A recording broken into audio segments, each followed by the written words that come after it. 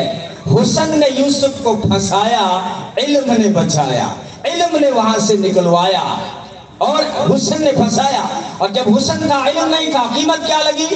قرآن کہتا ہے وَشَرَوْهُ بِثَمَنٍ بَخْسٍ دَرَاهِمَ مَعْدُودَةٍ۔ چند کھوٹے سکوں میں بکا حسن، چند کھوٹے سکوں میں بکا۔ نوجوانوں، تیری ضمیر کو جھنجھوڑنا چاہتا ہوں، تو نے کن چیزوں کو اپنے لیے ہنر سمجھ رکھا ہے؟ مول صاحب تاپیس بنا کے دے، چین کو مل جائے، تیرے گلے میں سونے کی چین لٹکری ہے، چین کہاں ملے؟ وہ کہو تو سانس پھرائی ہے، نئے پیروں کا جب گھرالی سانس کاٹ دے گی۔ ارے ان چیزوں میں نہیں ہے حسن، حسن تیرا علم ہے۔ دیکھو قیمت کیا بنی جب یوسف علیہ السلام کو علم ملا۔ وَيُعَلِّمُكَ مِن تَأْوِيلِ الْأَحَادِيثِ۔ پھر اس علم نے مصر کا تخت دلایا اور دھان منڈی کا منتری بنایا، جیل سے نکالا اس علم نے۔ تو اس سے علم کہا گیا ہے۔ یاد رکھنا، اسلام، قرآن اور علماء اسلام نہ کبھی عصری علوم کے مخالف تھے، نہ رہیں گے انشاءاللہ۔ خامخواہ ایک بات مشہور کی گئی ہے سوسائٹی میں، یہ جو علماء لوگ انگریزی کے خلاف ہیں۔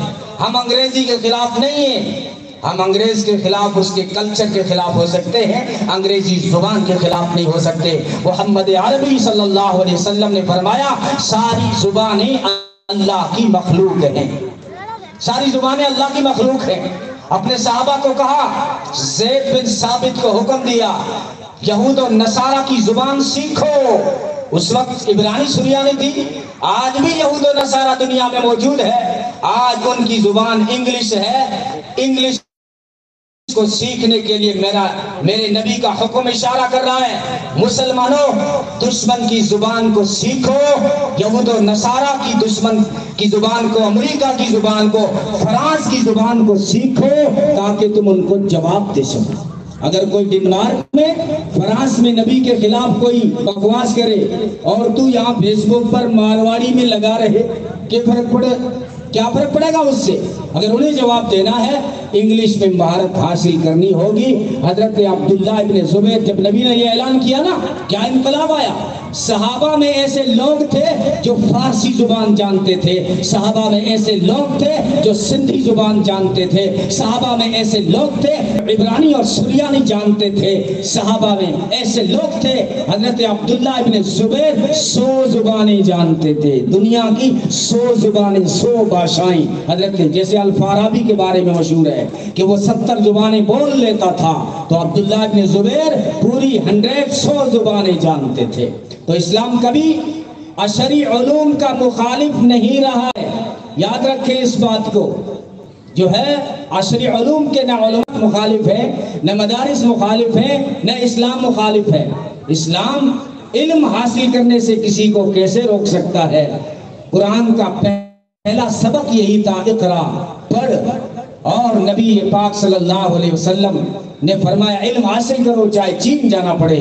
اسلام کا مزاج تو یہ ہے، اسلام کہتا ہے کہ ماں کی کوکھ سے لے کر قبر کی گود تک علم حاصل کرتے چلے جاؤ۔ فرمایا ہر اچھی بات، ہر اچھی چیز، ہر اچھی حکمت مسلمان کی گم شدہ پونجی ہے، کہیں سے بھی ملے وہ لے لیتا ہے۔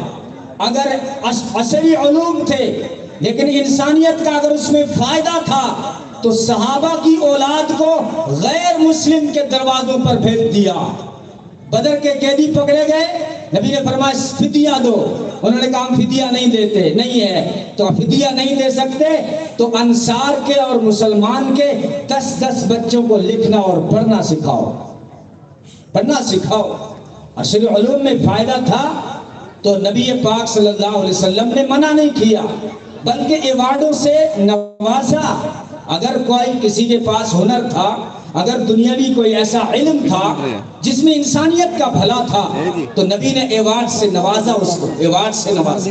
ایک خاتون ہے اسلام میں, حضرت رفیدہ اسلمیہ رضی اللہ تعالی عنہ, جو شروع اسلام میں جب نبی پاک صلی اللہ علیہ وسلم ہجرت فرما کر مدینہ نہیں آئے اس سے پہلے یہ ایمان میں آ گئی.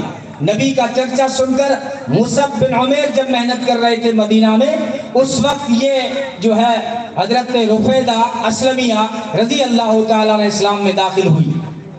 یہ ڈاکٹر تھی, لیڈی ڈاکٹر, فن طب کی ماہرہ, اور دنیا میں نرسنگ کو ایجاد کرنے والی اگر ہے تو یہی رفیدہ ہے, جنہوں نے طب کا فن اپنے والد گرامی حضرت سعد سے سیکھا, جو وہ بھی بڑے طبیب تھے.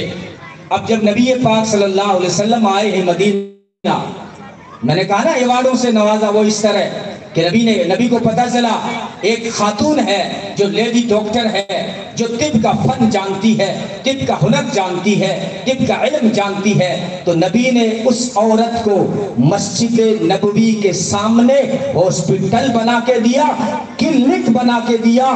یہی عورت آگے جا کر امی عائشہ کی بھی استاد بنی. امی عائشہ سے پوچھا جب بھانجے نے عروہ ابن مسعود نے کہ آپ نے یہ ڈاکٹری کہاں سے سیکھی, مجھے تعجب نہیں ہوتا کہ عائشہ کو میری خالہ کو حدیثیں کتنی یاد ہے, کیونکہ آپ کو نبی کا وہ قرب نصیب ہوا کہ جبریل کو بھی وہ نصیب نہیں ہوا. مجھے تعجب نہیں ہوتا کہ میری خالہ کو اشعار کتنے یاد ہیں, کیونکہ میری خالہ ابو بکر صدیق کی بیٹی ہے. مجھے تعجب تو اس وقت ہوتا ہے کہ جب مدینے میں امی عائشہ کی جیسی کلینک چلی, ایسی کلینک کسی کے لیے چلی. تو پوچھا خالہ یہ کہاں سے حاصل کیا, تو کہا 2 راستوں سے حاصل کیا. ایک تو نبی پاک صلی اللہ علیہ وسلم آخری دنوں میں جب علیل ہوئے اور سے انہوں نے دوائیاں بنائی تو میں نے یہ فن سیکھ لیا, اور اس سے پہلے میں نے رفیدہ سے یہ علم حاصل کیا تھا. یہ رفیدہ دنیا میں آج بھی اس کا نام چلتا ہے. کراچی کی آغا خان یونیورسٹی میں ایک شعبہ ہے جس کا نام ہے رفیدہ. ہندوستان دہلی میں ہمدرد یونیورسٹی کی برانچ ایک کالج ہے, اس کا نام ہے رفیدہ. آئرلینڈ کی یونیورسٹی میں جب نرسنگ اسٹاف کو تمغوں سے ایوارڈ سے نوازا جاتا ہے تو اس ایوارڈ کا نام ہوتا ہے رفیدہ اسلمیہ. یہ بہت سا بحرین میں بھی ہے, بحرین کی یونیورسٹی میں بھی جب بچوں کو ایوارڈ سے نوازا جاتا ہے تو اس ایوارڈ کا نام بھی رفیدہ ہوتا ہے. تو اسلام نے عصری علوم کو بڑھایا ہے, چڑھایا ہے. اسلام اس کے مخالف نہیں ہے. علماء کرام جو ہے آپ کے حکیم ہیں, طبیب ہیں. قوم کی مزاج شناسی کے مطابق کبھی وہ حکم دیتے ہیں, جیسے مریض ڈاکٹر کہہ دیتا ہے کہ کھٹی چیزیں مت کھایا کرو, اس کا یہ مطلب نہیں ہوتا کہ کھٹی چیزیں حرام ہیں. اس کا مطلب یہ کہ اس وقت تمہارے لیے نقصان دہ ہے. علماء جس ترتیب سے کام کر رہے ہیں آپ ان پر اعتماد رکھیے, ان کو کام کرنے دیجیے. وہ جو ہے زمانے کی فضا کو بھی سمجھ رہے ہیں, حالات بھی ان کے سامنے ہیں. ان کی جو ترتیب ہے وہ ترتیب, اس کی ترتیب کا انہوں نے پورا خیال کیا عصری علوم کا. ہر مدرسہ بھی یہ فکر کر رہا ہے کہ کم سے کم 12ویں 10ویں 8ویں ہر مدرسے کے اندر ہو. لیکن کچھ لوگوں کا خیال یہ ہے کہ یہ مدرسے جو ہیں بالکل کنورٹ ہو جائیں اسکول سے.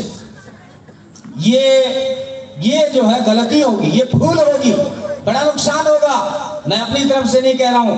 علامہ اقبال نے کہا تھا او ہندوستانیوں ان مدارس کو انہی حالات پہ رہنے دو, اگر تم نے انہی ڈسٹرب کیا ورنہ وہ حال ہوگا جو میں اپنی آنکھوں سے دیکھ کے آیا ہوں.